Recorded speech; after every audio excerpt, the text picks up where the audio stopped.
Revenge with Karen. I was on my knees behind the server rack at 3:17 a.m., wrist deep in a rat's nest of cables, when I heard one of the senior engineers fart and giggle in his sleep on the beanbag chair outside the break room. That was the exact moment I realized I could reprogram half the backend in less time than it took these guys to microwave their gains-only protein burritos. But I just kept untangling the Cat 6 like a good little night assistant. Technically, my title was Network Operations Night Support Assistant. Realistically, I was a glorified janitor with pseudo access. My duties included replacing HDMI cords for guys who thought TikTok hacks were productivity tools, ordering caffeine drinks so intense they probably violated Geneva Conventions, and making sure nobody tripped over Roomba and sued the firm. Oh, babysitting our server clusters, while the real engineers slept off their startup stress and vape highs. The place smelled like ramen and ego. Every corner was filled with startup energy, whiteboards full of buzzwords, standing desks cluttered with brainstorming snacks, some poor intern always asleep under a desk with an AirPod half hanging out. I was the only one there after midnight 5 days a week. Not because I was paid well, not because they needed me, because I needed the job. Or, to be more honest, I needed the silence. See, I don't exactly fit their mold. They never asked where I went to school, probably assuming it was nowhere state. No one wondered why I could SSH into the mainframe blindfolded, or why I always brought my own mechanical keyboard. That's because the second you walk in with a mop in one hand and a backup drive in the other, you become part of the wallpaper. But wallpaper sees everything, includes the $150 million federal contract plastered on the glass wall of Conference Room 4. A system redesigned for a government infrastructure node. Don't worry, I won't bore you with the jargon. Let's just say, if this thing broke, there were backup generators in 3 states that wouldn't kick in when they were supposed to. And guess who's been watching the whole chaotic build like a night janitor with a photographic memory? Yours truly. For 8 months, I watched the firm scramble. Missed deadlines, late-night pizza-fueled bug hunts, egos clashing louder than the cable ties snapping under pressure. I knew every team member's tells. When Raj scratched his beard, he'd just broken something. When Sarah locked her monitor, she'd probably rage-purchased another SAW S plugin we didn't need. Me, I just kept scanning logs and restocking peanut butter pretzels.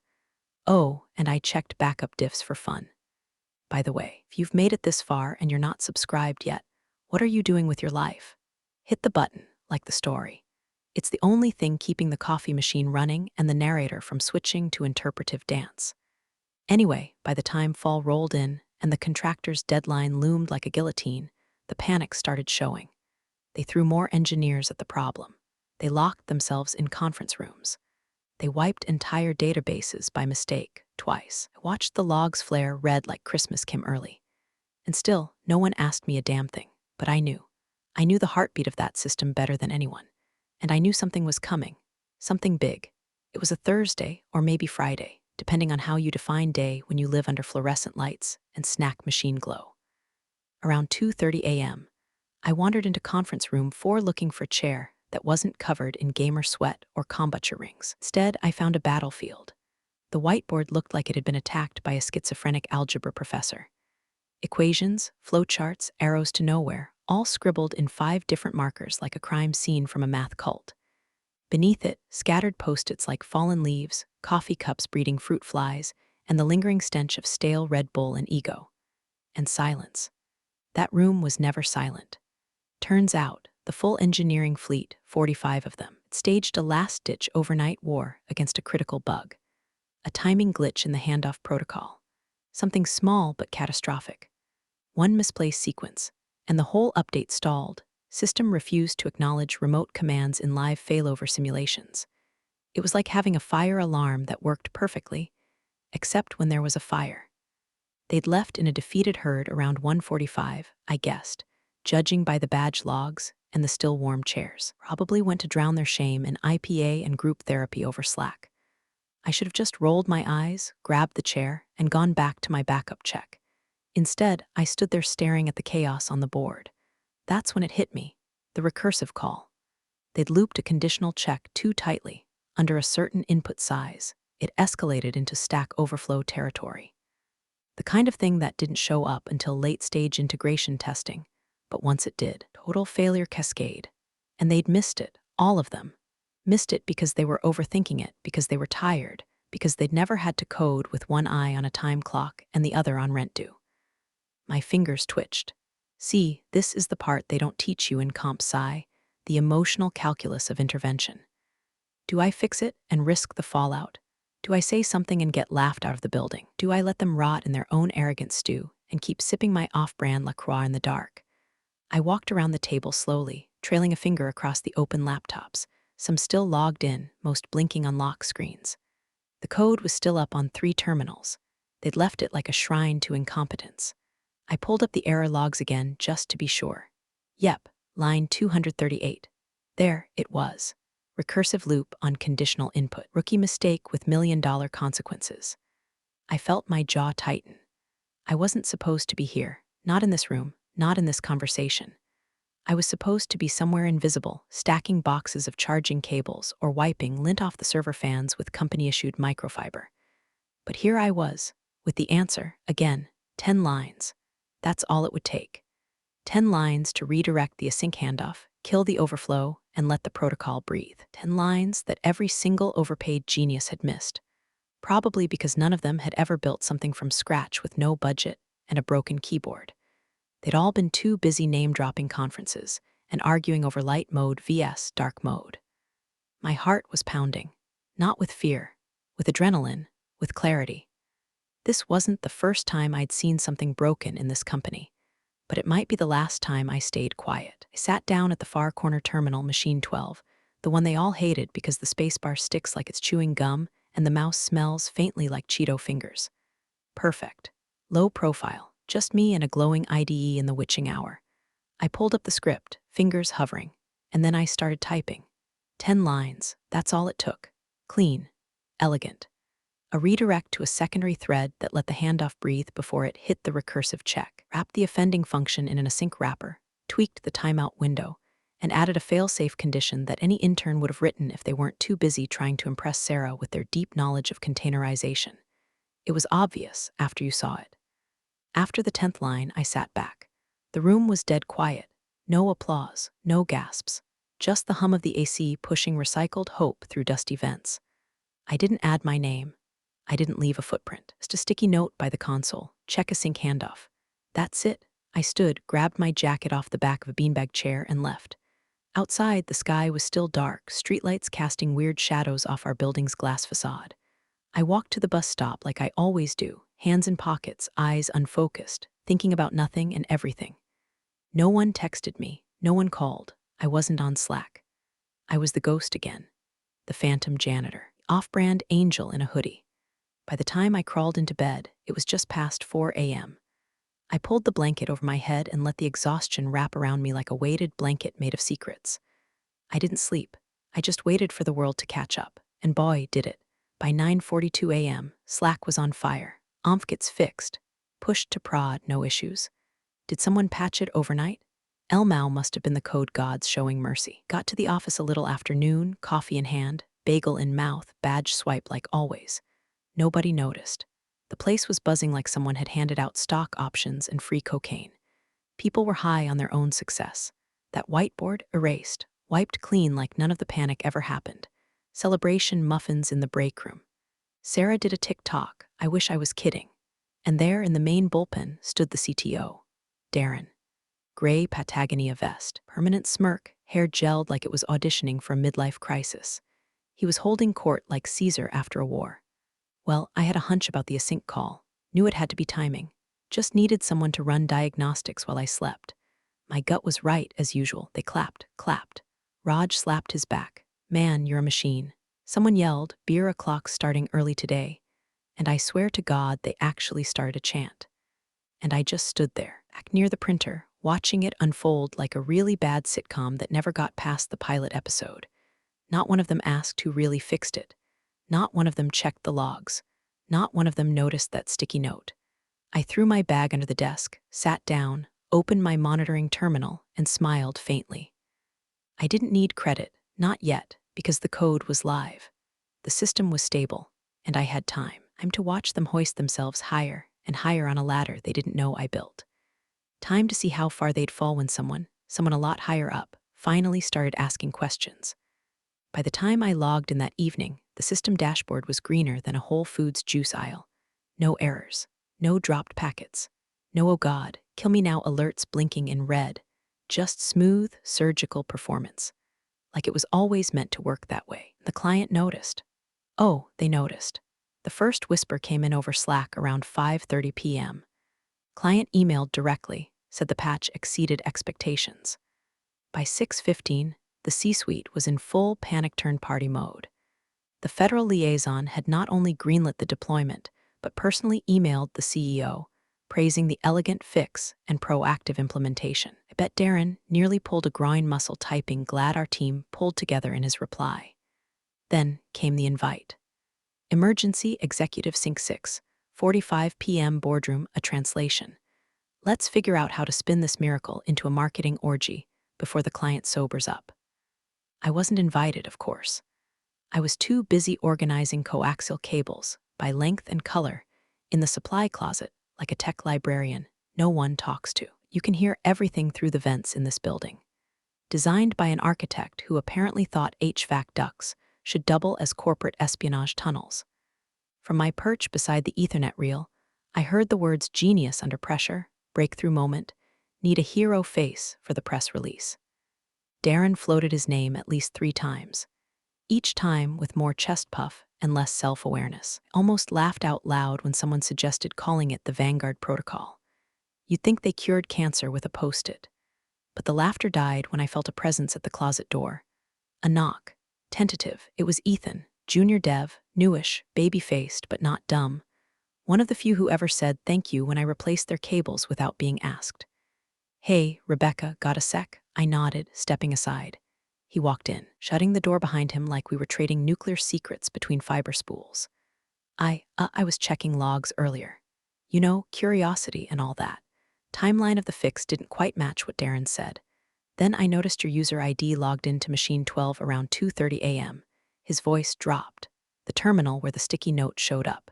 He didn't say anything for a long moment. Then softly, "Was it you?" I didn't answer with a monologue. I didn't launch into my resume. I just met his eyes and gave the smallest nod. 1 beat, 2. His mouth opened slightly like he wanted to say something profound, then closed again. "Damn," he whispered. "That's wow." I could see the calculation flickering behind his eyes. Not the malicious kind. The holy shit, the janitor saved the rocket ship kind. "Don't worry," he said finally. "I won't say anything. Not unless you want me to. You should get the credit." "I get it." He left with a dazed look like he'd just seen Bigfoot submitting bug reports. Back upstairs, things were shifting. I could feel it. Darren was nervous. It started with subtle things, him hovering near the logs console more often, checking access histories, muttering to himself about unauthorized input and sandbox discrepancies. The bravado was still there, but it had a hitch now, kind of hitch that comes when you realize your golden boy narrative might have termites. He started asking around, quietly, then not so quietly. "Anyone touch the pipeline overnight? Anyone?" No one fessed up. Not yet, but he was sniffing the air. And I knew Darren, he didn't like not knowing. Especially not when the CEO had just promised him stage time at the quarterly town hall. His hands were already shaking, just didn't know if it was caffeine or fear. By Monday morning, the air in the office was different, tighter, like static before a thunderstorm. No celebratory muffins, no beer o'clock chants, just keyboards clacking like nervous teeth and engineers pretending they weren't glancing sideways at the CTO every 5 seconds. Because Darren wasn't smiling anymore. The email started around 9 a.m. "Please forward all overnight access logs," a Slack ping from the director of infrastructure, who was in the mainframe between 2-4 a.m. Thursday night, then came the bomb, an emergency audit request from the CEO's office. Not just who worked the problem, who touched it. When the access logs came back, there it was in black and white. Rebecca R. Sudo, access time, 02-3741, machine ID, 12. I'd signed in with elevated privileges. I hadn't even tried to hide it. Would I? No one ever looked. I was the ghost in the wires. Until now. Darren was pacing the floor like a cornered coyote, muttering about unauthorized script edits and chain of command. But even his smarm couldn't slow the inevitable. Because the CEO had seen the logs too. A full staff meeting was called. No agenda, no snacks. Just a room full of engineers, marketers, dev leads, and Darren, standing near the screen like a man watching his own autopsy. CEO Stephen strode in 10 minutes late, suit jacket off, sleeves rolled up, jaw tight. He didn't even sit down. He stood at the front of the room, arms crossed, and said one sentence. Who fixed the protocol? Silence. The kind of silence you could throw a rock through and hear it whistle. Everyone glanced at Darren. He cleared his throat but said nothing. Stephen scanned the room like a disappointed dad who found a vape pen in the laundry. I want names. I want truth, not branding, not spin. Who pushed the code that saved this contract? More silence. And then Ethan cracked. He raised a shaky hand. It wasn't me, but I know who did it. The CTO shot him a look that could curdle milk. Ethan swallowed and turned his head slowly toward me. All eyes followed. Even the interns stopped pretending to type.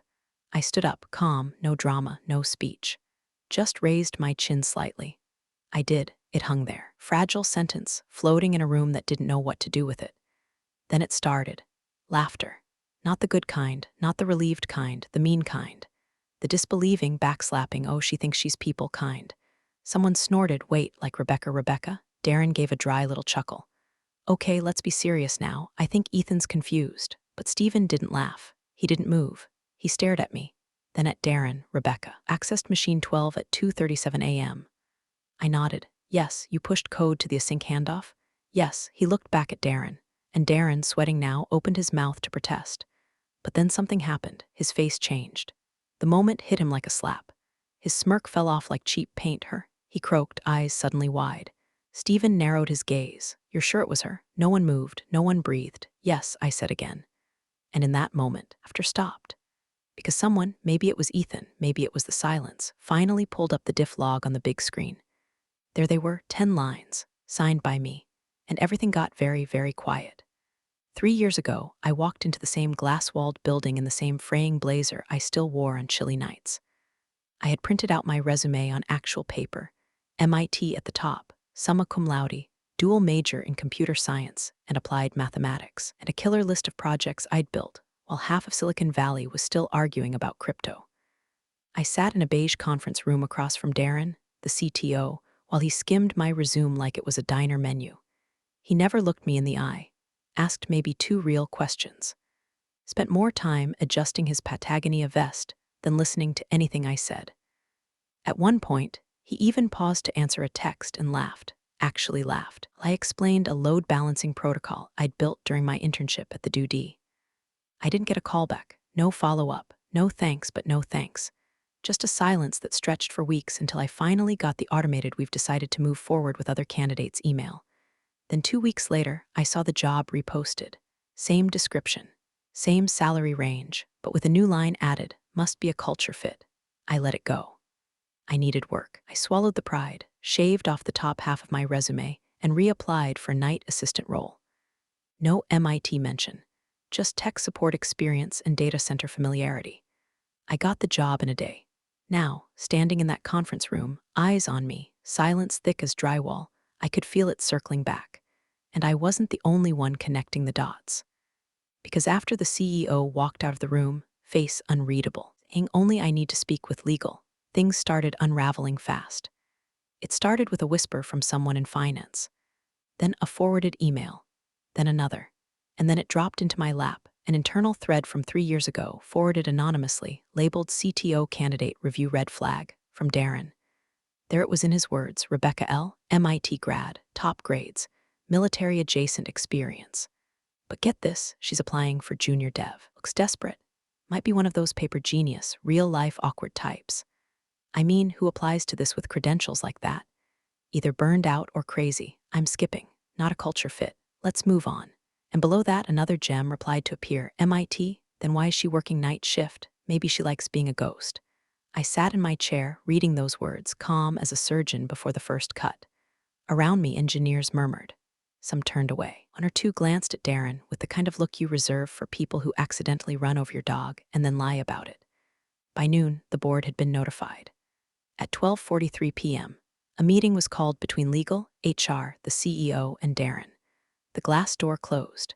Shades drawn. You could still hear Darren's voice rising behind the glass like a tea kettle about to blow. I didn't know she was that capable. She never said anything. She's the night assistant. But it didn't matter anymore. The logs told the story. Who accessed what? Who changed the code? Who saved the contract? And who tried to erase the person who did it? I didn't say a word in my defense. I didn't need to. All I had to do was sit there, folding Ethernet cables in perfect loops, while the empire started to crumble behind its own polished windows. The next day, the office was silent. Not the peaceful kind. It was tension-charged, bubble-wrapped silence. Like everyone was waiting for a bomb to either detonate or get quietly wheeled out in a padded briefcase. No one dared say Darren's name. His office sat dark, door half-cracked like a mouth frozen mid-confession. Rumor was, he'd been escorted out around midnight, red-eyed and stammering about intent versus outcome. No one cried. By lunchtime, Stephen, the CEO, walked straight past the product pod, bypassed the main floor, came directly to me. No assistant, no speech, no warning. Just him in a black jacket and weary eyes holding a plain manila folder and a coffee. He didn't ask me to come with him. He sat across from me at the break room table while I stirred a cup of instant oatmeal I didn't plan on eating. He set the folder down. I want to offer you a promotion, he said. Name your role, lead engineer, VP of Ops. Hell, you want my job. I'll train you myself. I blinked once. Let the offer settle like dust on a polished desk. I looked at the folder. My name on the tab. Inside, I'm sure, was some shiny new title wrapped in a salary that made interns weep and free stock options to sweeten the shame. But I didn't reach for it. Instead, I took a breath and said, thank you, I mean it.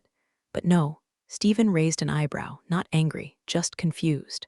I've already filed paperwork, I said, last month. LLC, Ein, domain, the whole thing. I call it Night Thread Systems. Quiet code, clean results. He smiled despite himself. Night Thread, that's clever, I nodded. It's my own now. No boardroom politics, no posturing, just problems and solutions. He leaned back in the chair, folding his arms. You don't want recognition? I didn't do it for recognition, I said quietly. I did it because it needed doing. He nodded slowly, almost sadly. He understood something he wished he'd seen 3 years ago. You know, he said, voice lower now, there's a whole lot of Darrens out there. Loud guys with fragile skin who think culture fit means don't make me feel dumb. I think I owe you an apology. I shook my head. You don't owe me anything. I knew what I signed up for. I just didn't expect to finish the job for them. A beat passed. Still, he said, tapping the folder, if you ever want back in, no titles. Oh nonsense, my door's open. I gave a faint smile. Appreciate it. But I think I've already walked through the one I built myself. And that was that. No champagne corks. No slow clap. No LinkedIn announcement bathed in fake humility. Just a plain folder left on a plastic table next to a half-eaten oatmeal cup and a woman in a hoodie who finally chose her work over their approval. Later that day, someone tried to clear my badge access by mistake. I smiled and waved it off. They could lock the doors all they wanted. I wasn't going back in. It started with a knock on my apartment door at 7:11 a.m., which was exactly 19 minutes before my alarm and therefore grounds for violence in most jurisdictions. I opened it in a bathrobe with one sock on and a granola bar in my mouth, expecting a delivery guy or maybe the landlord asking about the smoke detector I'd accidentally disabled. Instead, it was a courier. Plain black cap, government badge, envelope in hand. Rebecca Langford, he asked. I nodded slowly. Message from the Department of Energy. That woke me up faster than a triple shot of espresso. Inside the envelope, a sealed letter. Personal. Hand-signed by the project director overseeing the very same $150 million federal infrastructure contract our firm had nearly botched. Only it wasn't addressed to the company. It was addressed to me. The letter was short, 4 paragraphs. The first thanked me for the critical intervention. The second acknowledged my role in resolving a system failure with precision and integrity. The third included an invitation to present at a closed-door federal oversight panel as the original author of the deployed fix. And the fourth made my breath catch. We understand you are no longer affiliated with your previous employer. Would be honored to consider Night Thread Systems as a future vendor, pending clearance. My hands trembled a little, not with fear, with something I hadn't felt in a long time. Pride, not the showy kind, not the performative, LinkedIn-optimized virtue signaling people do when they hit publish on their mediocrity. Real pride, quiet, rooted, earned. By noon, the news had leaked. A government contract manager, bless his gossipy little heart, ordered a screen grab to a procurement group chat which promptly found its way to half our old engineering team via Telegram. By 2 p.m., my inbox was a war zone. Some emails were congratulatory, others were less so. A few engineers I used to restock Red Bulls for wrote me like I'd personally taken a dump on their diplomas. Accusations flew, "You made us look stupid. You should have said something sooner. This isn't how teamwork works." One even wrote, "Enjoy your 15 minutes. But don't pretend you did this alone." To which I didn't reply, because he was right. I didn't do it alone. I did it while they watched. Still, not everyone was bitter. A few reached out genuinely, disillusioned with the company, burned by the fallout. Turns out when you pull the CTO's curtain back and find a snake oil salesman running the show, some folks reevaluate their loyalties. One dev asked if I was hiring. Another offered to contract. A third just said, "I believe you saved the damn thing." And I'm sorry I laughed. As for Darren, official statement said he was placed on indefinite leave pending internal review. Unofficially, someone saw him yelling into his Bluetooth in the parking garage 2 days later before peeling out in his Tesla like a man late for his own dignity. Night Thread Systems went live quietly. No party, no launch video. Just a repo, a GitHub page, a line in the footer, silent code. Loud results. That night, I sat on the balcony with my laptop, sipping lukewarm tea, watching the city breathe. And for the first time in years, I let myself breathe too. The ballroom at the DC. Marriott hummed with the low, anxious buzz of bureaucrats, tech execs, and consultants in varying shades of beige. Government Tech Innovation Summit, an annual pageant of jargon, recycled coffee breath, and last-minute badge reprints. I stood near the back of the main floor, watching the panels cycle through. Blockchain and logistics, AI in agriculture, predictive modeling for grid failures. All buzzwords, all noise, until it was my turn. I stepped up to the podium in a black button-down and dark jeans. No blazer, no startup hoodie, no founder energy. Just me and the truth. Screen behind me lit up with the title slide. The Invisible Problem Solver. What happens when you ignore quiet talent? There were no special effects, no laser pointers or TED talk pacing. I just told the story, not my whole life. Just the 10 lines, the bug, the night, the silence. I didn't name the company, didn't need to. Everyone in that room already knew. I showed the before and after logs, walked through the recursive loop like I was explaining it to someone's grandmother. I talked about what happens when leadership filters resumes by culture, fit instead of competence. What happens when you mistake silence for weakness? And then I ended with this. Sometimes the problem isn't the bug, it's the blind spot. The code can't see itself from inside, but someone can, someone who's watching, someone you've walked past 100 times. Applause. Not thunderous, not standing ovation level. Just steady, real, a few nods from senior officials. A couple of engineers tapping their phones with suddenly thoughtful faces. And then I stepped off the stage. That's when I saw him, Stephen, CEO Stephen, crisp as ever in a charcoal suit, talking to a due liaison until he turned his head and our eyes locked. For a beat, he just stood there, blinking like he wasn't sure if I was real. Then he smiled. Not fake, not corporate, just human. He gave me a small nod, the kind people reserve for things they can't undo but are finally ready to admit. Next to me stood the federal project lead, grinning. "That talk should be mandatory for every tech recruiter in America," she said.